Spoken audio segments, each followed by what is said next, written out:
Angie Coombs, The Waterfall Journey. Workbook, Study 3, God's Intention.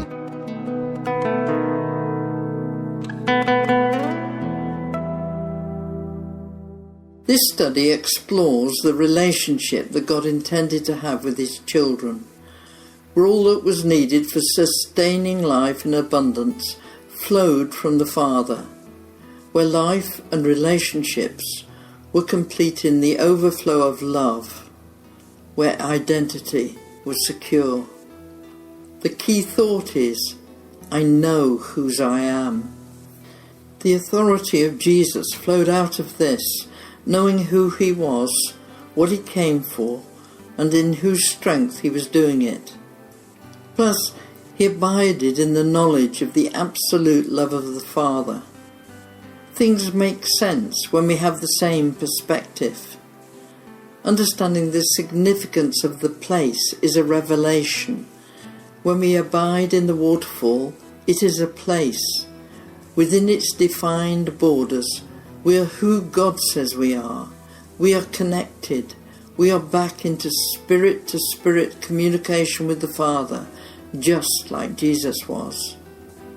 In the waterfall, we design to live out of knowing absolute love and belonging, value and worth, meaning and purpose, and only here, in relationship with the Father, are we home.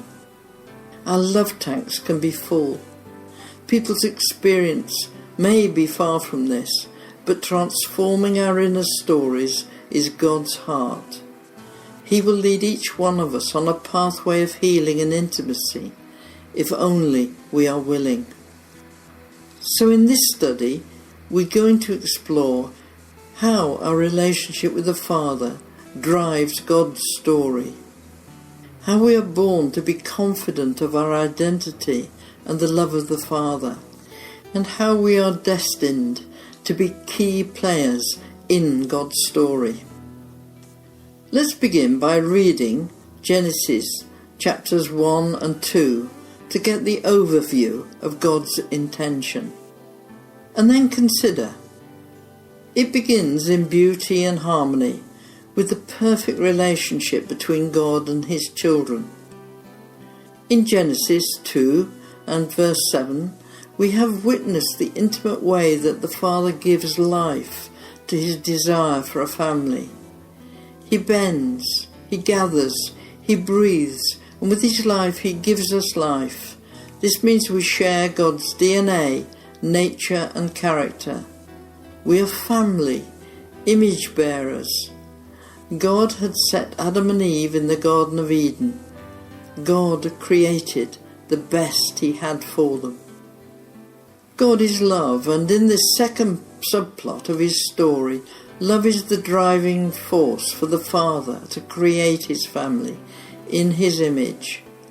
Within that loving framework, we as God's children are designed to both work with the Father, trusted and Spirit-led, as we serve His purposes, and to be held in a loving relationship where heart, mind and spirit are one. This is the waterfall, the place of abiding in the Father's presence. It is where Jesus walked, and it is where we were created to live. Why the waterfall? Many years ago, in the early stages of this ministry, the waterfall was a God-given picture. It has proved significant for many, being evocative of the experience as well as the connections of the relationship on offer. Imagine you're standing in a waterfall of love flowing over you and through you. This is the river of water of life, the wellspring of life that Jesus speaks about in John chapter 4, verses 10 to 14. It is the love that flows from the Father. It is also symbolic of the deep spiritual connection through which every need is sustained within us, ensuring that the life of the children mirror the harmony and the rhythm of the Father's heart. God's intention was for us to live in this place. It has borders like Eden. It is home, and there is safety because it is encircled by the Father's arms and in the protection that He affords. He delights in providing the best for us. This was the place where we were created to live, abiding in the presence of the Father. The living water sustained life in Adam and Eve on every level, an experience of having all their needs fully satisfied within that relationship. We are all created to be sustained by the Father in three crucial areas. To know we are unconditionally loved, and so we have a place where we belong. To know we are valued as individuals and have worth in the eyes of others. And to know that our life has meaning and purpose, that our being will make a difference. The vertical relationship with the Father is the key to deep and perfect harmony between human beings. The garden is a picture of trust, intimacy, and richness. Sublime relationships in a sublime landscape where God's children were aligned to His will and purposes. Let's have a time of reflection. I suggest you read Genesis chapter 1 and 2 through again, and then reflect on the following questions.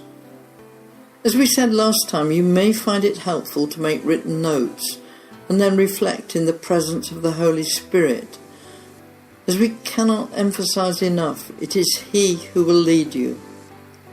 Try it and see. For the biggest lesson in these workbooks is learning to hear and to respond to the Holy Spirit's wisdom and leading. What we are learning is the Father's heart, and you can have confidence that God will open up your understanding. Here are the questions. Question 1. What is the evidence in the first 2 chapters of Genesis of God's great love for His children? Question 2. Consider Genesis chapter 1 verses 27 and 29 and Genesis chapter 2 verses 19 and 20. What do these verses tell us of the way God intended His children to be involved in His plans? What does that tell us about the way God regards us? Question 3.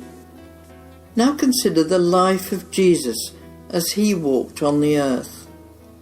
Look at the evidence in the Gospels for where you see Him being sustained in each of these crucial areas: love and belonging, value and worth, meaning and purpose. Question 4. Take a moment with the Holy Spirit to consider your present experience of these crucial needs. Write down a list of all the things of value in your life that you could not do without. Refine that list by half. And finally, cut it down to the 3 most important things to you. Consider this final cut of the 3 most valued things in your life. Do they deliver your crucial needs for love and belonging, value and worth, meaning and purpose? If not, where do you get satisfaction in these 3 areas? Don't forget to journal your responses. This may be painful to reflect on now, but come on the journey and the Holy Spirit will bring you to a new place. I stand for you, trusting God will restore you in His time and His way. It's why Jesus came and died for us, to make us whole and free. Let's say again, as we journey, it's important to practice experiencing the love of God.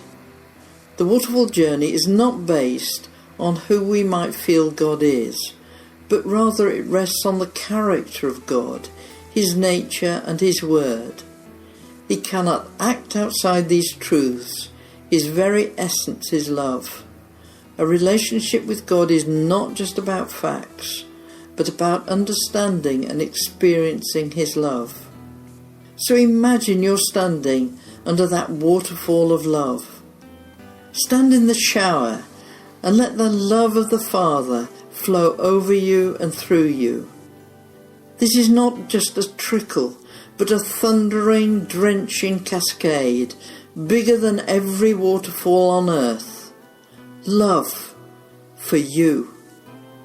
If this is difficult for you, ask the Holy Spirit to help you.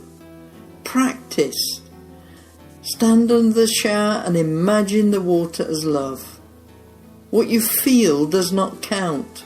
God's love is flowing to you. Choose to believe what he says. In subsequent studies, we're going to look at why we sometimes find it's difficult to experience the love of God.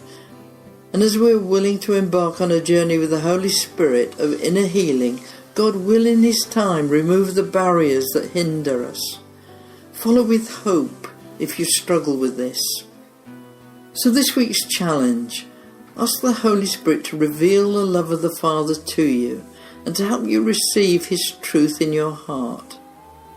Take the Father at his word and read or listen to the Father's love letter, to be found on fathersloveletter.com.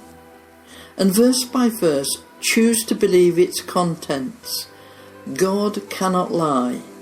When he says he loves you, he means it. Choose to believe him. Next time, we're looking at what went wrong in Eden and the consequences for mankind.